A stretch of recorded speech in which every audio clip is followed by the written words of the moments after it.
Hello, my name's Yvonne Maracle, and today I'm here to participate in Tea Talks. The Coalition of Hamilton Indigenous Leadership, which is also known as CHILL, we developed a special project, and really we're looking at inviting our community members to come forward and to speak a little.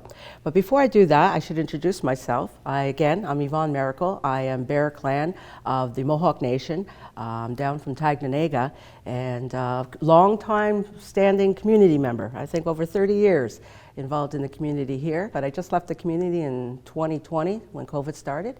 So very excited about this project, Tea Talks, recording the Indigenous history of Hamilton, and I have a very lovely guest with me today, Janice.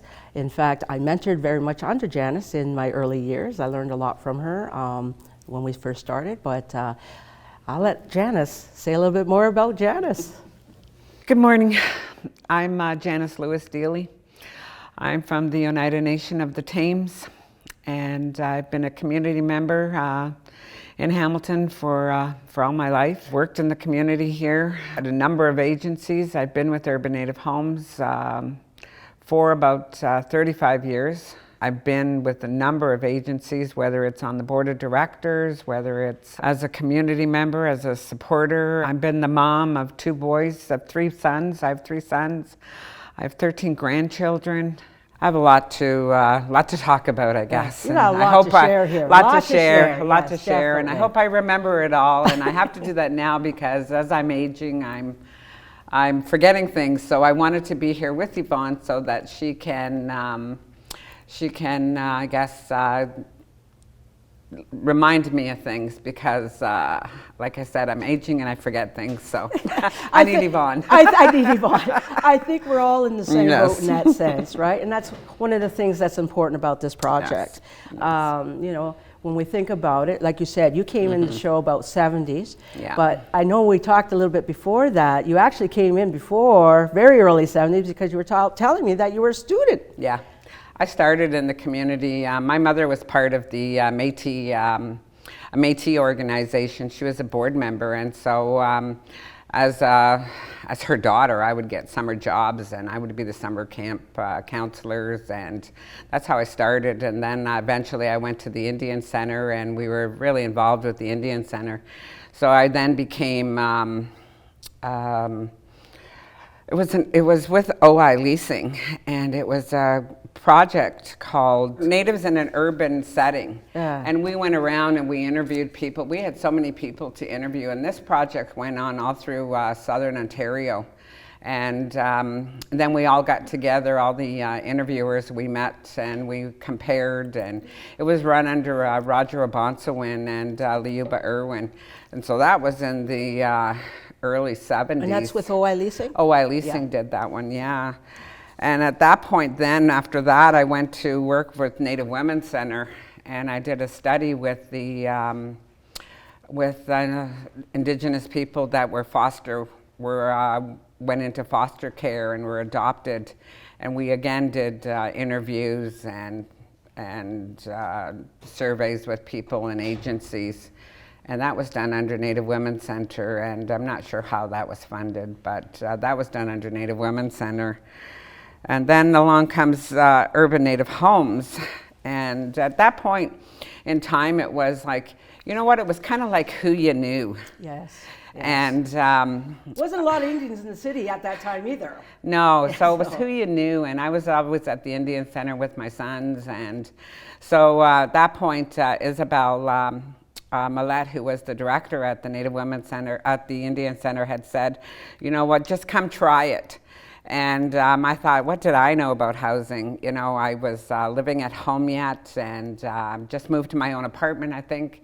And I didn't know much about housing, and but I thought, okay, I'll try it. And that was in May of 1982.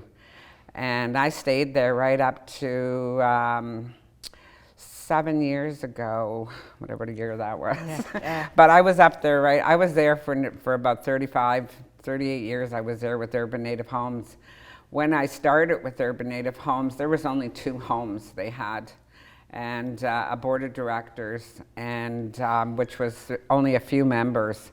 We we met. We had an office that was at the Wesley Center on Rebecca Street, and my office was upstairs. Excuse me, my office was upstairs, and so during the day, they had the soup kitchen downstairs, so all the guys and everything, the homeless people would be lining up for their lunches, and I would be going to work upstairs, and Victoria Park Homes was on the main floor, and I'd be doing my stuff upstairs, and then during the night, I'd have to put everything away because craft class was going to happen at night. So, and small space. Yeah, small limited, space. yes. I only had a small space, probably not even. I don't know, just this really small area. I had a desk and a love seat. I think that's all that fit in my area.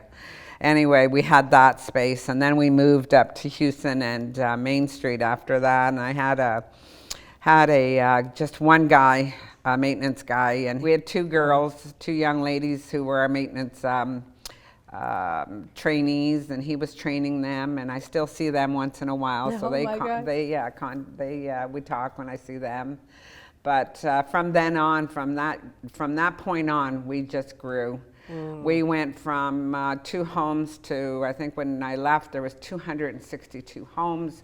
We had scattered units. Because you started at 25 Houston, right? 25 Houston. Yeah, because I do remember going to that office. Yeah. I do remember going there. Yeah.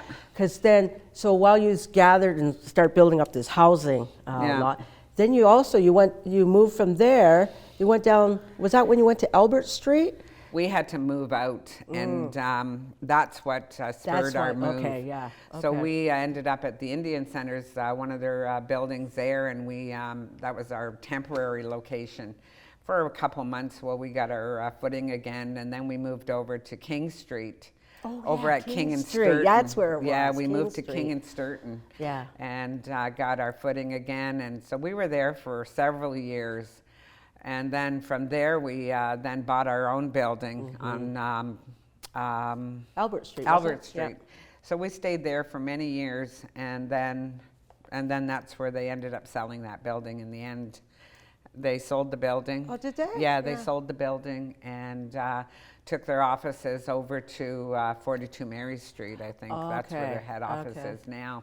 But yeah, we had bought that building on Albert Street. Yeah, So, yeah. You had quite a bit going on too during that time. I remember you being very busy at Albert Street. Yeah. And your role too, not only in the housing, but your role in the community. Yeah. Because I have to say, like for a long time too, you were like the president with Headache. You know, the Hamilton Executive Directors Aboriginal Coalition. Yeah. We used to always laugh with headache. If you didn't have a headache, you will. But it was always a fun play on words. But you were president a long time there. Yeah. You helped to do a lot of direction.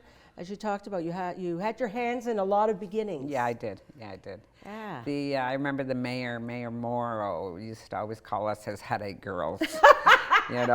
Every time we seen him someplace, he was a really big supporter of Headache and the community, the Aboriginal. Even for when I ran Yeah. he came to our openings and Always. everything. Definitely, Bob. Yeah. Yeah, always, everything. Always a big supporter for the Indigenous community. And more so than any of the mayors. We can definitely say he definitely supported us. Yes, always. So, but and then during all of that point, like with Urban Native Homes, we got into, we were buying single family homes in groups of 10s, 15s, and then renovating and then renting them out. So we had a staff of like 25 people. And I was just telling Yvonne that when looking back at my papers, at that point, all of our staff were Indigenous. They were all Indigenous at that point. Yeah. Well, you have to admit, we had very few agencies, right? So for our community, relied heavily on our agencies. Because, it was very difficult to get jobs. A lot of people wouldn't give us a chance in that. So, and that's where your history comes in from mom to daughters too, or moms to son, because, once you got in that role, for summer student positions, that's how you kind of brought our younger people in, right? Yeah. But I just remember you guys were always hopping, like doing something. Yeah. And it was a lot of fun, a lot of work, but a lot of fun too, because we had a great a great bunch of staff, because they always were supportive, and okay, she's working on this now what do we got to do, you know? So they were always there to support me, and they always wanted to be involved. And then we got involved with our Canada project, and they were back to back stacked townhouses up on Stony Creek Mountain. And at that point there, up on, it was Rymel Road and just before Centennial.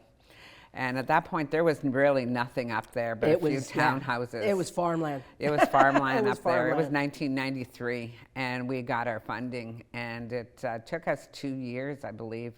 And we built these 52 units. They were back-to-back stacked townhouses. Right. And there was Didn't four. You have difficulty, though? I recall something we had big time. big happened. We had big time opposition from the neighbors.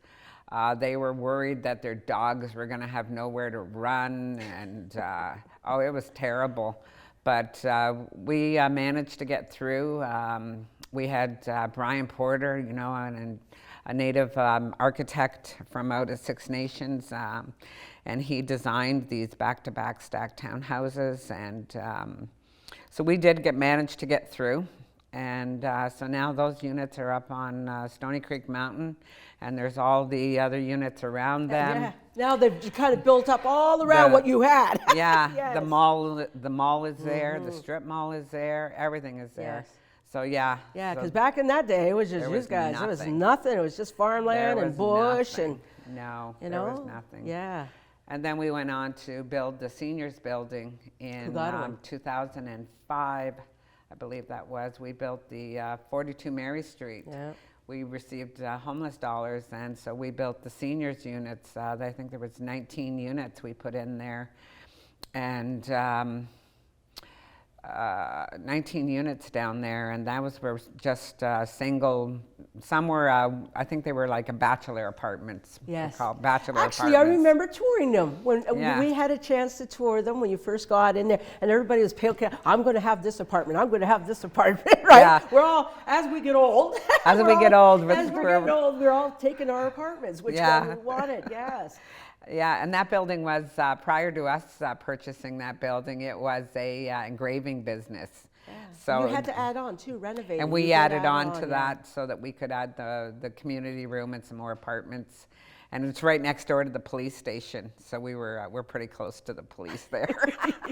But anyway, and then we had some nice well, you had a police relationship, though, if I recall. Yes, we had a really, we had two, we always had police officers on our board. Mm-hmm. And I guess back in the beginning, I was involved with the police. I was on the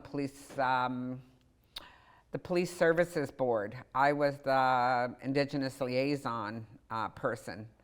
I forget, back in the, I guess maybe the 80s. And I sat on the board for maybe 2 years, 3 years. I was that police liaison person. And then we had at that time, we had another police officer sat on our board. And then during the years, we've always had, Urban Native Homes always had a police officer sit on the board, if not one, maybe two. I remember two. At one point, we had 3 police officers on our board. We had one Indigenous woman, and then 2 black police officers on the board. And they were in different capacities. They weren't constables or anything like that. They were in different positions of race relations, and they were lieutenants or whatever. They were always in another position. So yeah, and they were very instrumental in helping us along, and if there were issues, they were always came to help us out in that. Yeah. So we always had them on the board. Yeah. And I also remember too, like you like you said, your team, your staff were right behind you in whatever you were working on. But I remember you doing some of the most unique fundraisers. You were always doing fundraising. Yeah. You were always fundraising. I remember bowl-a-thons or whatever. You had bowling competitions. Yeah, bowl-a-thons. I remember the gardens. You guys did gardens where you had, someone go out and judge the gardens, and you did a lot of the children's Christmas party. Yeah, the children's Christmas That was a big thing, I think, for you too. The children's Christmas party. All the children's Christmas parties, the gardens. And then we'd have someone judging them. We'd have all different judges come from different areas across the city to judge. And then we'd put it to the spectator, you know, who won that year. That was a big thing, and we always promoted that and give the tenants the flowers, the seeds, whatever, to get them started and promote that. And we always wanted to promote like curb appeal. Yes, And yes. you know, because it was such a stigma to have urban native homes. Some of the units in these neighborhoods we bought in the East End, and a lot of the times they were senior citizens that they were living next to, and some of them could be just so horrendous. And if the kids' balls went in their yard, they wouldn't return it, and it was just awful. And so we always wanted to, you know, be a good neighbor, and we wanted to, you know, and we hoped that they would be good neighbors to our tenants too. But it was, I have to say, it was difficult because I had sisters. I had 3 sisters, and all 3 sisters lived through urban native homes at some point. And you're absolutely right, because unfortunately those houses were identified as urban native homes, and so if they didn't like the people, or like you said, the kids are playing on the street, they're being too loud. Unfortunately, they had a place to go to complain. Right? And I know my sisters, I can't say not one sister didn't go without any trouble. Because there was, where they were, I remember one sister, you know, having her neighbor telling her to go back to where she came from. You know, and go back to the reserve where you belong, and you know, so there was a lot of prejudice back there. A lot of it. Yes, and so you know, a lot of stigma there. You know, back in the day, and when they knew that was an urban native homes, and it's like, okay, there's more Indians coming in, kind of thing, right? But we've come a long way. We've come a long way, but still, well, like you said, you know, when you had that building, you guys put that building up in the middle of, like, it's all bush. They had a problem with it. Right? And you know, I think, wasn't there another development at that time? Kiwanis was going up? Oh, Kiwanis was going up and too, they were right doing behind fine. us. Yeah, they were Kiwanis doing was fine, fine. but you guys were getting all the... Yeah, we were getting all the flack from all the neighbors, and there were big houses. They were big houses going up across the street from us. But talking about the fundraising, I know that we had, when the YWCA, they would do that walk a mile in her shoes. You know, we had our guys, our whole maintenance crew, and any other of our guys wanted to go in with them. We put them all in that walk a mile in her shoes, and we had pictures of them in their red shoes, red high heels, and the guys had so much fun, and we raised money for YWCA, and they were happy. I've never yet to see an Indigenous group go out again and support the YWCA. I found that you were very much in the scene of things. Like you were everywhere. Like, again, you were that bridge. You helped to bridge the Indigenous to the mainstream. Right? You managed to bring us in that way. And and then your pictures, you're right. I remember going in the office, and your pictures would be everywhere. And I love photographs. I really love photographs. So seeing that was like, wow, you know. I just found your team, there was always activity. There was always, they were going to do this, they're doing that. So I always found you to be a mover and a shaker. We had a big, I remember the one time we had a big fundraiser. It was an auction. It was the cake auction. Oh yeah, you started that. Yeah, we had the cake auction, and we brought the auctioneer in, and it was just amazing. The auctioneer, and like you didn't even move your eyes because you were bidding on a cake. And it ended up Corinne Williams, you know, who's passed now, but her donuts went for, or her cookies that she was renowned for, her Indian cookies, they went for like $120 for like a dozen of her cookies. Oh, she must love that though. Yeah. But that was one amazing day. We had a spaghetti dinner, and then we had the cake auction.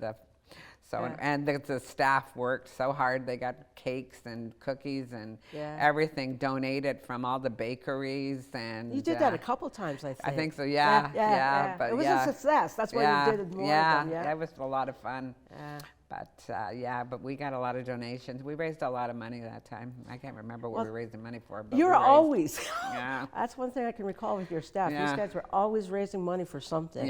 What about the children Christmas parties? Oh, they were so much fun, you know. And I don't remember who our Was that all your clients then? That was all just your for the housing. clients, yeah, That's the so all your clients. housing. You always All make the sure you housing. did the children's Yeah. Christmas party for them. And we raised quite a bit of money for that, and all the baskets, the food baskets, and that for them, and just having Santa Claus come and. I remember coming to one of those events with Yeah. my sisters, with the Yeah. kids, and they loved it. They looked forward to it. They Yeah. all looked forward to it because it was Yeah. that special time of year, right? Yeah, and having a big sit-down dinner, for them, and all the kids, and have Santa Claus with all their gifts. They'd be all dressed up, running and everybody around. dressed up in Yes. their finery, and Yes. all the kids would come out, and the families, and it was everybody. It was good for them to see the all of the camp families and all the families, to see the diversity in our projects, because Kanata was just not an Indigenous project. It was diversity. It was everyone. It was a provincially funded.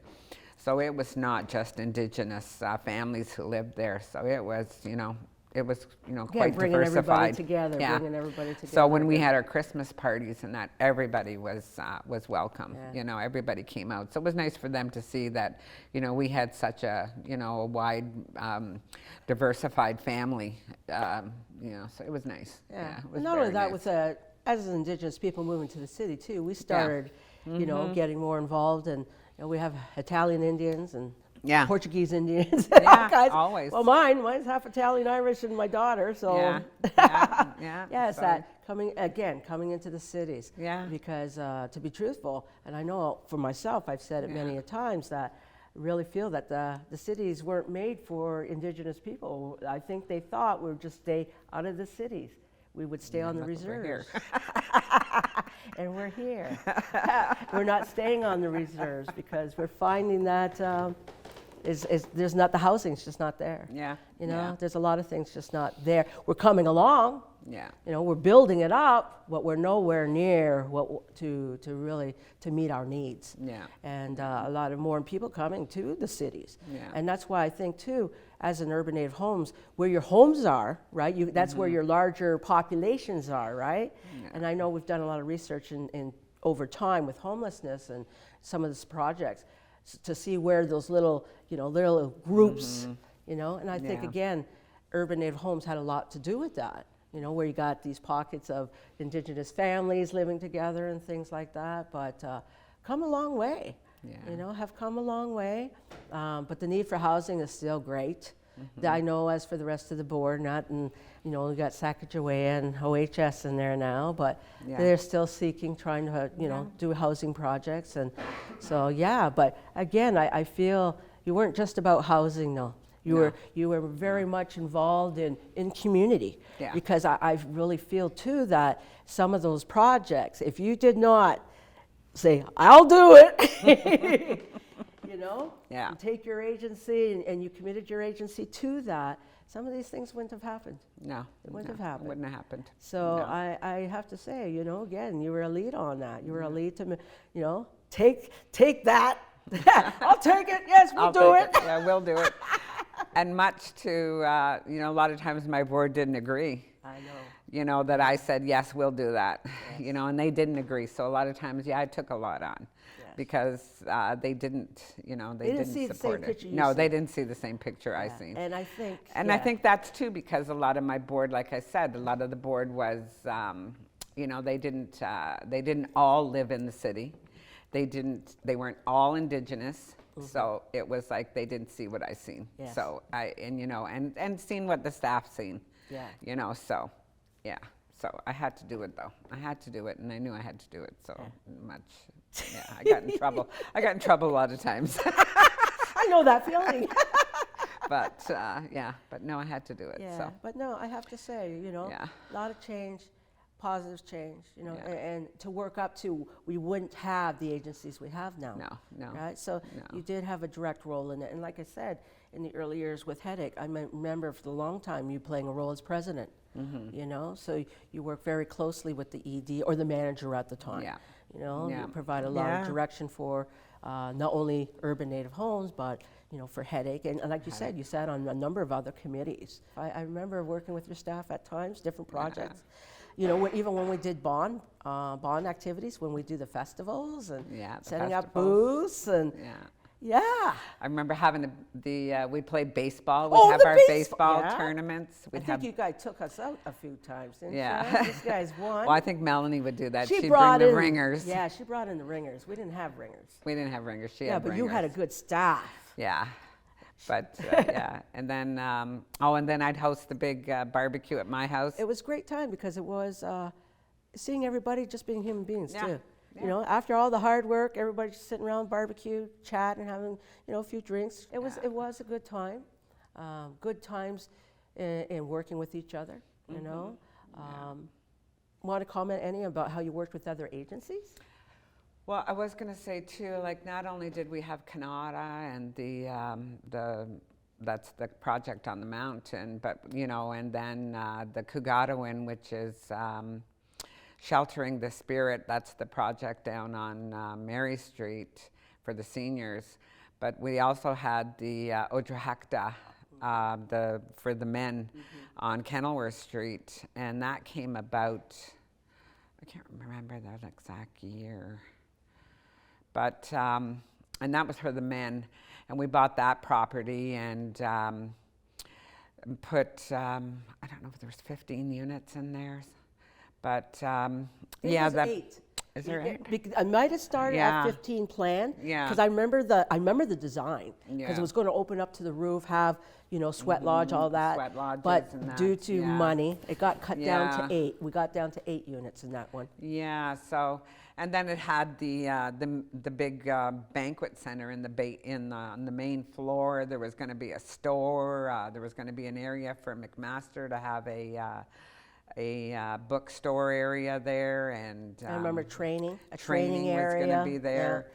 Big And, washroom area too, yeah, laundry. just lots we of talked about things. the kitchen, having a The big kitchen. restaurant style kind of Yeah, kitchen for the banquet food. area and Yeah. that. But and it's been empty for a while. But in talking with OAHS, so it's back on track, Is it? and they're going to be doing things now. So I'm glad to hear about that. But I wouldn't have done it any other way, because I always seen that as closing our circle. You got the families, you got the women, you got the seniors. And, with the Indian Center working on the youth projects, we had to close that circle. We had to have something for our men. And that was going back to 2000. You're right. Going back to the 1970s. We had Steve Bomberry and Walter Cook and that. We were working on a survey, and we were wanting to have something for the men. And that's been a project that was forever. And then we did get an allocation of 8 units. And but again, it was like, okay, you find the funding, and we'll get you the beds. And it was always, you get this here, you get that there, and we'll do this. And so it never ever materialized. And so when the homeless dollars came about, and we were able to, to have this, the money to build this, it was just a godsend, that we were able to do you that. You had this other, but you didn't have the building. Yeah, so it was just. And I know you worked on it for yeah. a long time, because when I first came into the community, I remember going to a church on Six Nations, and the meeting you had arranged, and we talked about the men. Yeah. Yeah, so you were really, you've been, Yeah, that was so definitely it was a long time it came to fruition, and and so now it's been empty for a couple of years, but I'm glad, to hear that, OAHS is it's going to do something with that building, because it's sat empty for so long. Yeah. And the price of property, and it's just Anybody right. would want that property. Anybody right now. would want that property. Some of the big corporations, they would love to They have would that love property. to have that property, and I'm glad, that we bought that property when we did. Yeah. And I'm going to say maybe 10 years ago. So, that we bought that property, and I think longer it's than there. that. Maybe, I'd say maybe 15. Yeah. So it's sitting there, and it's, it belongs to the Native community, so I'm so glad it's there for them, Well, I know even for Yeah. the building next door, we ran the homeless program out of it, the Homeward Bound program. Yeah. I know when I was an outreach worker, I was working Yeah. out of that. And I worked hand in hand. I felt like for a while there, I was a squatter. because I was dealing with the homeless. And like you said, that wasn't fully operational the way that you had intended, but it came to be somewhat. So yeah, I became a squatter. I had a room upstairs, a program room, you know. Yeah. I started doing arts. I'm feeding people. Next thing you know, like between Luke and, you know, Luke was around there and Krista were like, okay, Yvonne, you know. And over time, next thing you know, I had a program room, and I had a program to offer services to the guys. Yeah. Then I moved next door and I took over that building. They had a little building there with a parking lot. But that's when I ran the program out of there. I even, feeding people, clothing people, you know, people drop in.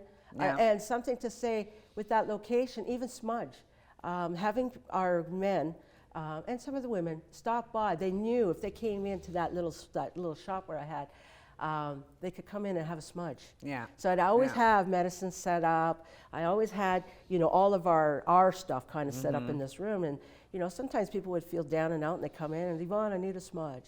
So I'd get the medicines going. Or they come in looking for it because, you know, it's not, you can't just find sweetgrass everywhere or, you know, what we need and stuff. So, I'd say, hey, help yourself, you know, whatever you may need. And so, you getting that property really later on, that property became a very large, like within what we did in programming and what services. So, And that building too, like for the longest time after, you know, Headache was in there for a while.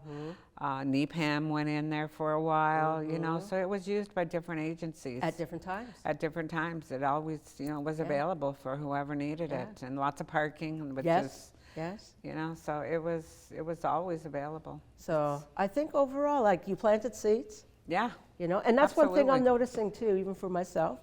Us older people, we're planting seeds, our seeds, and in the hopes of growth, development. You know, and I think we've come a long way. Like, but again, it's so important to tell the story of who were those people that came in, who were our movers and shakers, who were those ones that took the risk.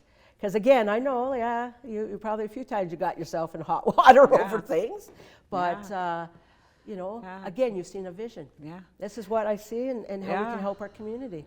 You also educate a lot of community people in the early years as boards, you know, functions on boards and what the role of board members are. Just to mention Kitty Joseph. Oh, Kitty Joseph, she's passed for many years now, and she just was walking by Main and Houston one day and knew our office was in there and came up there and said, I'm looking for a job. And I said, we didn't have any jobs available. She goes, I'll just work. I'll just volunteer then until you find some money. It's like, oh my God. So she just came and volunteered, and then we found money, and she stayed with us. And her thing for the youth and for anybody was she was our ambassador. That was her big thing. She was the ambassador for the agency. And that's what she would tell everybody and all the youth and everybody. She was the ambassador for the youth because she was our receptionist. And there was no one, you know, like her. She'd do everything and anything for the agency and for me. It was like she was my right hand. And then you did the Kitty Joseph walk. Yeah, we did the Kitty Joseph walkathon for her and raised money in her name because she was such a big supporter of the community, of the Indigenous community, everything, you know, and she'd, if anything was going on, and she'd come to work and she'd have these envelopes. She knew what was going on in the community, and so she'd be putting her money aside because something's going on at the Indian Center, and I need to donate to this cause here, and this is my envelope for that. I said, okay. She was just an amazing woman, just an amazing woman, and I think she had an impact on everyone in the community. You know, well, I remember more so than anybody knows, probably. You know, because I remember when I come into the office, the Kitty's there, right, and or even when we do National Aboriginal Day events down at City Hall. You know, she'd be behind a booth somewhere handing out hot dogs or hamburger, like, Kitty was around, you knew. You could Yeah, hear her. Just yeah. like myself, we got loud voices, like she was there. Yeah, But, she'd come into the office, she'd come in right away, you'd come in right away, she'd take your coat, get Yeah, your coffee. Yep, she was right there. Sit you on it. down, Yeah, and yeah. you know, she'd treat you like royalty when you come into our office. Yeah, Yeah, I always. think of her. Again, I had the opportunity of going through some pictures for the past few days, and I come across pictures like that, and a lot, people have passed on, right? And it's like, man, and again, that's why what we're doing today is so important. Yeah. It's important, and then remembering those names, remembering who came before us, and I really think that is vital for the Indigenous community here, considering this is our land, right? And but it's taken us so long to kind of get our way in to the city, and also that we're not going away. No. We're buying buildings, we're buying land, we're buying our land back, but we're doing all these things and trying to position ourselves too, and bring us all along. So we're all coming, we're all growing. Like you said, how long you spent on trying to help our men, homeless men. Oh yeah. Even when you talked about the seniors, that was based on homeless. They were the first batch was homeless seniors on the street. So you've played a really big role. Even the report, the homelessness trail. I think of that. It was what was that group? Ralph Summers was in it. Howard Loft, Lee Stiers. This is when the very first. This is in 2000 actually. When we worked on the homelessness trail, the very first homelessness report. Okay. But a lot of it, there was a group that was there. They're the ones that helped to support us in that initiative. You don't remember those guys? I know we talked. I've said a few things earlier that, again, our memories as we get older is just not the same. So they were the ones. So it was working with them and Headache to do the very first homelessness trail report. But that crew came out of the housing. I remember that. And like I said, Ralph Summers was working there. Howard Loft, Lee Stiers. There's been lots of projects. Lots of people come through. Sacagawea, you worked very closely with Sacagawea, right? I know you and Mel did a lot of things together. Well, even before Mel, right? Before Mel, when Debbie was there, and Debbie Cook. Okay. Yeah. So she was before Sacagawea. Yeah. Like before Melanie. Before Melanie, Debbie Cook was there. Yeah, I remember that. And there was somebody else there before Debbie Cook. Even. Was there? Yeah, I there thought it was was Debbie Cook that started. No, there was Othello. Othello was there. Othello, who worked with McGillivray Housing. I think it was McGillivray Housing. They hired him first, I think. Okay. Yeah, he was there. Yeah. So. And I think too, when we all started, I think we were so fortunate. Like I had Victoria Park Homes. They mentored me. Yeah. Along when I first came along. So it's the Native Housing Providers in Ontario. That's it. Okay. But that's why they were the ones. I remember that's how the whole ball game started with the homeless, though, because we went and did research. I was the lead researcher on that. Yeah. I remember they were part. So you had a role there, right? And with Headache. Yeah. So how that started, the Native Housing Providers in Ontario, was because of the housing groups in Ontario. So you had like Chel Nero from Brantford Native Housing, and Kitchener Native Housing, St. Catharines, Unase from St. Catharines, Jesse Garlow, and Niagara Native Housing, I can't remember their name right now, but Niagara Native Fort Erie Native Housing, and it was and myself and Melanie. It was all of us who got together, and we used to get together frequently, because urban Native homes, like I was the oldest. We were the one that had been in existence forever. Like we had been the one. Yeah. So when Chel got going, I went to Chel in Brantford. Okay. I went to Chel, and I had Chel.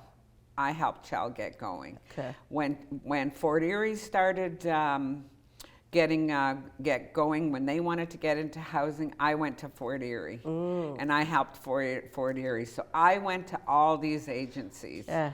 And I helped all these agencies. Mama hen. Yeah, and I did. And I went to London. When London started getting their co-ops, I didn't know much about co-ops, but I did help them get their bylaws and things like that and going, their policies and things like that going. So I did those ones because Urban Native Homes was the third, in Hamilton here, was the third oldest. So you had Fort Erie, but you had Thunder Bay was one of the oldest agencies. Thunder Bay Native Housing, and I forget his name now. Thunder Bay and Toronto. Okay. And then it was Urban Native Homes in Hamilton. Okay. So we were the three oldest Native housing agencies in Ontario. Wow. And so at that point, we had one of the trainers, the one guy from, what the heck was his name? I can't remember what agency he came from. But he would go around and he would offer training, and that's where I got a lot of my training and things from this one guy. Brian Wolf? No, Brian Wolf was one of the board members. Okay. He was a board member. Okay. But this one man, I forget what his name was now. But anyway, I got my training from him, and he offered me a lot of training. And then the guys from Thunder Bay and Toronto, they were a lot older than me, and they would offer me training too. But we were the oldest. So when it come time for all these groups in this area to get going, then I did that. I went to all of them and helped them get going. Okay. So, and then when it come time for us to incorporate, because we were all meeting anyway, and then we formalized it, so we became the Native housing providers in Ontario. Mm-hmm. So then what happened then was we then across the provinces, they all thought, oh geez, they're all meeting in Ontario, so let's all meet then. So then they started meeting in all the provinces. Okay. Because there was Native housing groups all across the provinces too. Okay. So, but in the other provinces, they weren't called, they were called societies. So they started meeting. So then after that, what happened was then we started a national, we were called NAHA. So we all joined NAHA then. So it was the National Aboriginal Housing Association. So then it became NAHA. So then all these groups all joined NAHA. So then we were paying fees, and that's how NAHA was supported. Wow. So and then we would have a provincial conference. And then we would all go to the national conference. There was another conference by a provincial organization that we would all attend at the same time. And then because NAHA didn't have that much money, or our Native housing providers, then this organization would house us, would let us have would piggyback them, and we would have our conferences as part of their meetings. Okay. So yeah, so that's how we all got started. But NAHA, I think they all meet informally now, but they don't meet formally. But yeah, but that's where it all got started, was here in Hamilton. Yeah. That's where we started. Oh, I all this. remember. That's why those letters stuck in my head. Yeah. And the fact too, being involved in the research of the homelessness trail. Yeah. That was the first project there, and that. So yeah. Yeah. And we just wanted to talk. I know with the agencies too, we kind of gave birth to babies. Yeah. You want to talk a little bit about that? How many baby agencies did you feel you were a part of giving birth to? Probably with Nawasa, because my first grandson was going to be born, and I wanted him to be part of Nawasa, so they were just getting started. So my daughter-in-law, I had her come along with me too, and so we would go to all the meetings and be a part of that. And he did. He went and he did go to Nawasa, and he graduated from Nawasa, and he learned how to speak Mohawk. Although he doesn't speak it now, but he did. Yes. He did, and he's 20. He'll turn 26 this year.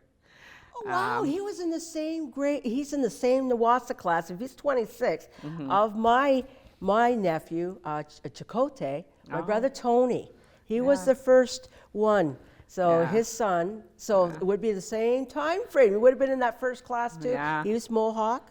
Yeah. So he graduated from the first year Yeah. too. So wow, small Yeah. world.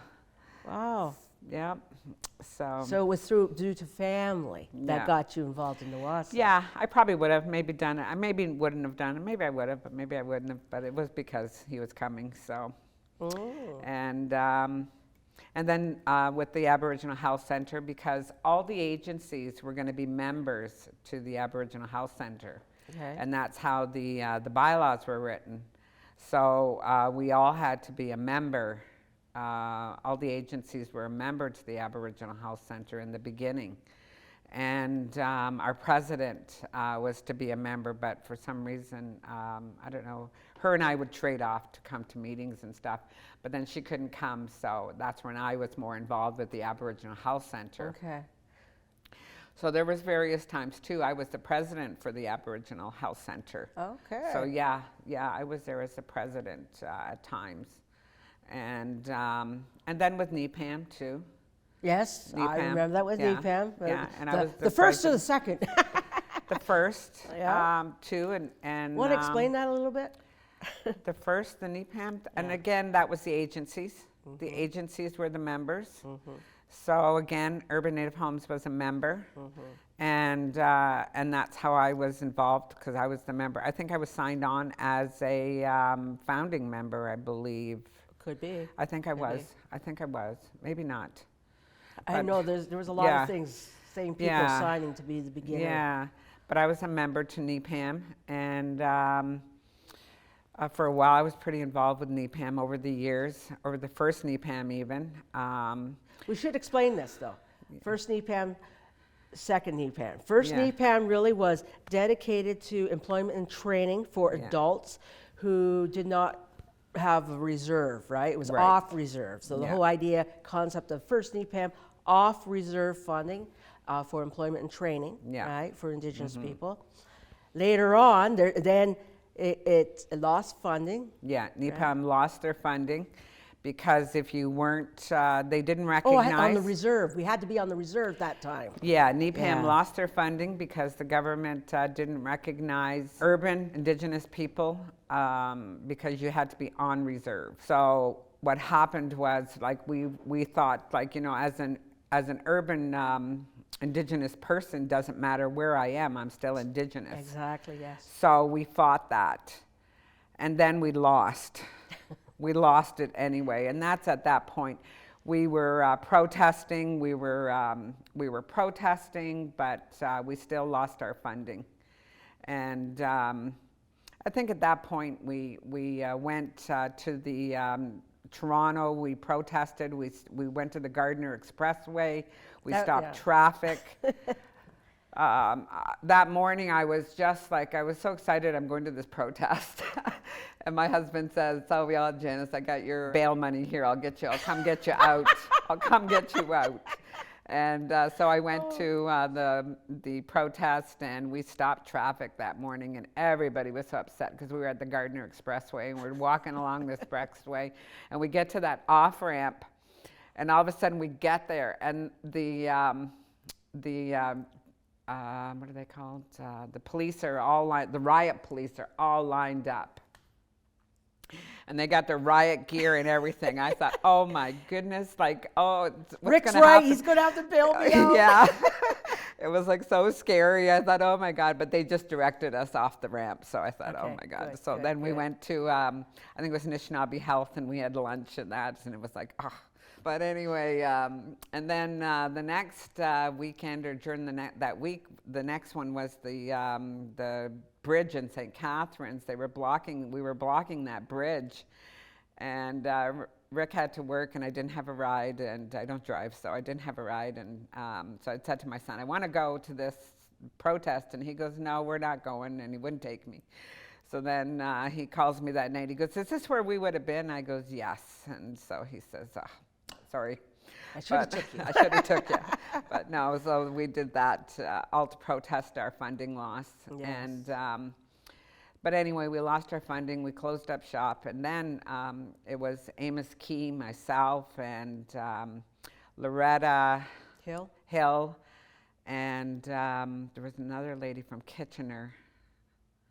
Anyway, we heard of funding. We heard that we were wrapping up, and we had a lot to wrap up. And because NEPAM had bought that building on Barton Street, Yes. during the course of that couple of years, that building it was right beside the jail, and it's used as a hospital now, isn't it? It's like it's a hospital. hospice. It's not a hospice. It's used as for people to stay if they're in the hospital, if their family's in the hospital. I forget what's that called. But in the end, we ended up having to sell that building. NEPAM had to sell that building because we had to pay off some debt and that. So we had to sell that building.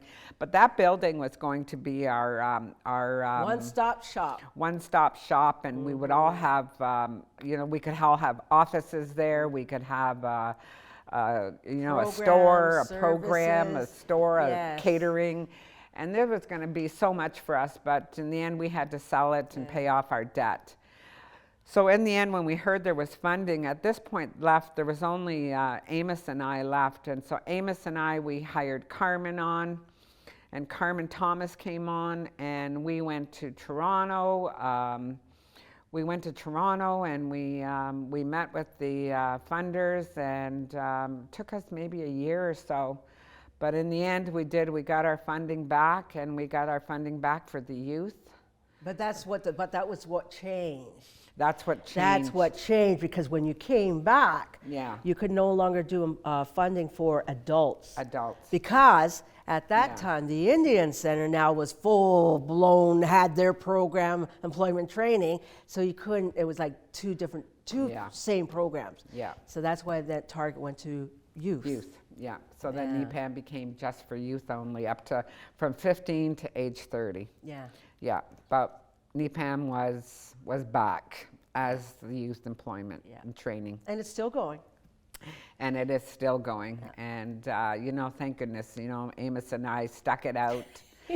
And there were so many times we were meeting, and what were we doing, and I just didn't know what we were doing. But we went to Toronto, I don't know how many times, and it's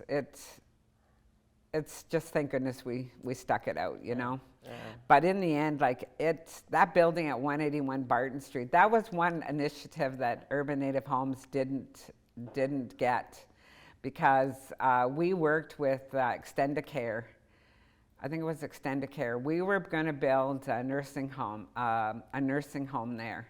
And we had Extendicare write our proposal with Brian Porter. And we were going to buy that building from NEPAM, and we were putting in a nursing home. And we had a proposal. It was all approved by the Ministry of Long-Term Care. Everything was done. What happened? They said, "Where's your collateral?" And at that point in time, none of the agencies owned their buildings. That was a major problem we had identified. Yeah, none of us owned our buildings. Yes. We all rented. And at that point, we all realized that was a big issue for us, and we all had to start buying our buildings because none of us had collateral to put up our buildings. And for Urban Native Homes, we may have owned all those buildings, but we all had conditions on our you didn't really own them. No. So at that point, we lost that funding, and it was like 100 long-term care beds we lost at that point. And it was such a sad day when we lost that, because that would have been, a major project for the community. When originally it was built, everybody was so hyper, so gung-ho, because it was going to be this one-stop shop. Yeah. And unfortunately, I just find over time, once we got our wheels going, we knew what we want to do and we're going, all of a sudden funding, no more funding. It's all gone. Funding's gone. And it seemed like, we're always the pilot projects that they tested out, and then in the end, our funding's taken. And many times I just think if we were left to our own devices and we were able to just keep continuing, man, what we could have done. Yeah. Right? And unfortunately, yes, you're right there, because we did identify during that time that nobody had collateral. Yeah. And I think the first building, what was it? It's the Kugatawin? Is that the first building that we bought as a community? What's Kugatawin? The senior complex. Yeah. It was. It was the Yeah. first building. And the whole idea being we finally are getting collateral, right? Yeah. And then I the think next, it was the Aboriginal Health Center who bought their building. because I know, I remember being on the Indian Center, because this is the funny part. You may have been involved in the startup, but I'm the one who's involved in the purchasing of buildings. Because one year I had someone from the stock agency, oh, would you like to put your stocks with us? Because I bought 3 buildings that year. Being the Indian Center president, I bought the Health Center building, I bought Nawasa building, the original one, and I had bought the Indian Center. But poor as can be, but So that was funny on that sense. I always thought of that. Oh I want to invest my money. Thinking, what money?